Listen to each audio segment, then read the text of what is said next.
return of Donald Trump to the presidency has again raised concerns that the US will reduce its involvement in Europe and force NATO members to contribute more to their own defence. How are Western states preparing for such an eventuality, and will they cooperate more with Turkey if Washington withdraws? For Slovakia, a member of NATO and the EU, these are relevant issues.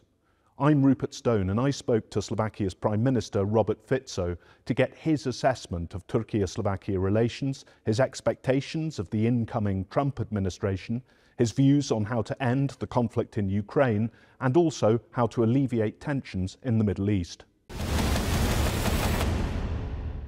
Mr. Prime Minister, thanks for speaking to TRT World. So I'd like to begin with Turkey-Slovakia relations. What's the current status of the bilateral relationship and how can it be improved? Ďakujem za vašu otázku, pretože sa veľmi rád vyjadrím ku kvalite turecko-slovenských vzťahov. Obrovská výhoda je, že tieto vzťahy nie sú ničím rušené a preto sa môžeme sústrediť na zlepšenie ekonomickej spolupráce a politického dialógu. Posledný krát som bol v Turecku v roku 2015. Je to teda 10 rokov. A je dôvod urobiť inventúru, čo sa stalo a povedať si, na čo sa môžeme sústrediť. Ja budem veľmi stručný. Predovšetkým chcem poďakovať pánovi prezidentovi za prejavy solidarity, ktoré urobil po 15. máji 2024, keď som bol obeťou atentátu.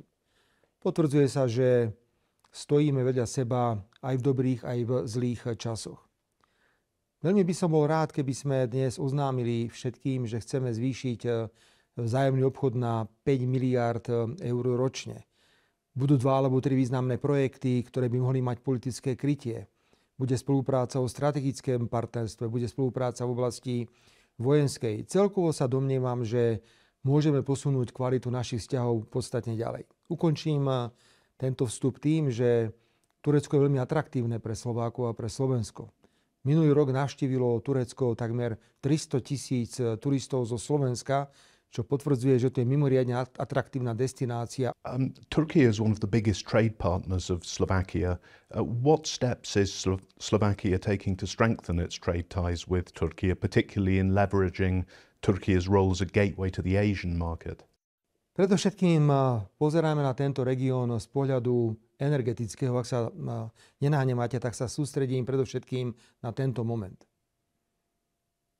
Ukrajinský prezident Zelenský urobil zvláštne rozhodnutie a zastavil akýkoľvek tranzit ruského plynu cez územie Ukrajiny smerom do Európy, čím výrazne poškodil Slovensko a výrazne poškodil aj celú Európsku úniu. Európsku úniu to bude stáť desiatky miliárd eur. Bol som veľmi prekvapený, keď som sa dozvedel, že bol pripravovaný ukrajinský vojenský útok na Turkstream, čo muselo vyvolať obavy, pretože to je posledná trasa zásobovania Európy z východu na západ. Ak aj táto trasa by bola zničená, tak by sa plyn dovážal do Európy predovšetkým len zo západu s obrovskými dopadmi na ceny. Ak sa teda pýtate na miesto Turecka, predovšetkým by som zvýraznil strategickú polohu Turecka ako krajiny, ktorá môže byť do budúcnosti garanciou, že zásobovanie plynom bude diversifikované zo všetkých strán, teda že budeme môcť ten plyn brať nielen z juhu, nielen zo severu a nielen zo západu, ale že naďalej zostane zachovaná aj východná trasa. And what is Slovakia's approach to Turkey's bid for EU membership? Slovensko je krajina, ktorá veľmi podporuje rozširovanie Európskej únie. Je tu niekoľko krajín, ktoré sú ako keby v procese negociácií s Európskou úniou a mňa mrzí, že proces negociácií medzi Tureckom a Európskou úniou je do určitej miery zamrznutý. Vzal som na vedomie, že turecká vláda veľmi jasne hovorí o ambícii vstúpiť do Európskej únie, čo by bolo pre celú Európsku úniu veľmi dobré a zaujímavé. Preto z pohľadu Slovenskej republiky, hoci sme malý členský štát, máme 5,5 miliónov obyvateľov, môžem povedať, že členstvo Turecka v Európskej únii podporujeme. Dokonca si myslím, že v tomto štádiu by bolo dobré robiť na modernizácii colnej únie, pokiaľ ide o Turecko a Európsku úniu. A sú tu aj ďalšie kroky, ktoré prichádzajú do úvahy. Takže za nás jednoznačne áno. And moving on to Ukraine, what is Slovakia's approach to the conflict, and could Turkey and Slovakia cooperate to mediate an end to the war? S veľkým rešpektom sledujem vyhlásenia pána prezidenta Erdoána, pokiaľ ide o vojnu na Ukrajine, pretože obdobne ako moja vláda zvýrazňuje okamžité prímerie a mierové riešenie. Neveríme na Slovensku v vojenské riešenie tohto konfliktu. Jednoducho neveríme, že nastane situácia, kedy bude Ukrajina dostatočne silná na to, aby mohla dosiahnuť v rokovaniach niečo viac, ako možno sa očakáva. Mňa trošku prekvapujú vyjadrenia aj generálneho tajomníka NATO, Marka Rutteho, ktorý hovorí, že dnes Ukrajina je ešte príliš slabá na to, aby mohla rokovať o miery, tak musí bojovať. A pýtam sa, koľko Ukrajincov a Rusov ešte musí zomrieť, aby bola naozaj Ukrajina pripravená na rokovanie. Slovensko pomáha Ukrajine. Pokiaľ ide o humanitárnu pomoc, neposielame im zbrane, žiadne dary, pokiaľ ide o zbrane, neexistujú. Robíme spoločné rokovania, aj pokiaľ ide o slovenskú ukrajinskú vládu. Ale patrím k tým politikom a veľmi ma teší, že pán prezident Erdoğan je medzi nimi, ktorí hovoria, že okamžité prímerie, okamžitý mier treba nastoliť na Ukrajine. Myslím si, že Turecko by mohlo mať ambíciu aj hostiť samotný mierový summit, pretože je to krajina, ktorá je rešpektovaná vo svete. Pokiaľ sa Turecko rozhodne mať takúto ambíciu, z našej strany bude mať podporu, pretože my ako malá krajina sa uchádzame o mierové rokovania na iných úrovniach, ako povedzme na úrovni hlav štátov alebo premiérov. Vojna na Ukrajine je pri nás veľmi blízko, lebo Ukrajina je našim susedom. Máme obrovské obavy z eskalácie napätia, obrovské obavy. Za moju vládu chcem povedať, že nesúhlasíme s členstvom Ukrajiny v NATO. Myslíme si, že by to ešte viac eskalovalo napätie a mohlo by to viesť k tretej svetovej vojne. Rovnako si myslíme, že je nesprávne to, čo dnes mnohé západné krajiny robia, keď stále tlačia na pokračovanie vojny. Myslím si, že Európska únia je mierový projekt a keďže je mierový projekt, mala by predovšetkým presadzovať na Ukrajine okamžitý mier a nie pokračovanie vo vojne. And could you discuss Slovakia's approach to Gaza and the Israel-Palestine conflict, please? Aj tu musím oceniť veľmi jasné a jednoznačné postoje pána prezidenta Erdoğana. Malá krajina, ako je Slovensko, ktorá nemá ani nejakú obrovskú ekonomiku a nemá ani veľkú armádu, sa musí spoliehať predovšetkým na rešpektovanie medzinárodného práva. Áno, na jednej strane všetci konštatujeme, že Izrael mal právo na to, aby sa chránil, teda má právo na akúsi nutnú obranu. Ale aj tá nutná obrana, som mimochodom človek, ktorý študoval a ktorý sa aj venoval trestnému právu, musí mať nejaké limity. Nemôže jednoducho nutná obrana sa prekročiť v takom rozsahu, že to už s nutnou obranou nemá nič spoločné a potom aj Izrael sa nemôže čudovať, že je predmetom takejto obrovskej kritiky. Slovensko víta prímerie, ktoré bolo dosiahnuté 19. januára. Podporujeme toto prímerie, aby vydržalo čo najdlhšie.